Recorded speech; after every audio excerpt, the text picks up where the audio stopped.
Sa iba pang istorya ng mga balita, elektrisyan na pinagnakawan ng bahay ng senior citizen sa Pagbilao, Quezon, arestado. Arestado ang isang magnanakaw nang pasukin nito ang tahanan ng biktimang si Alias Tessa ng Barangay Silangang Malikboy, Pagbilao, Quezon.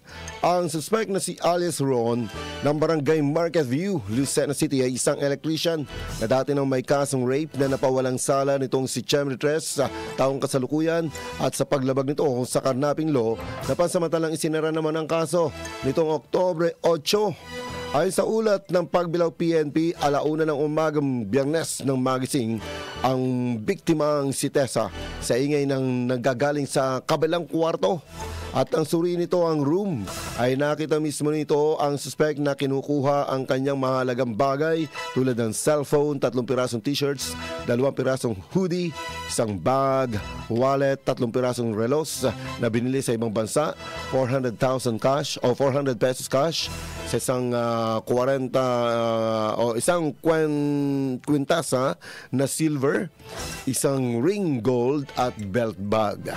Tinatayang aabot sa 235,000 pesos ang makukulimbat sana ng kawatan. Sa tulong naman ng mga barangay opisyal ay nahuli ang suspect at isinuko sa Pagbilao Municipal Police Station. Na-recover naman ang lahat ng mga ninakaw nito.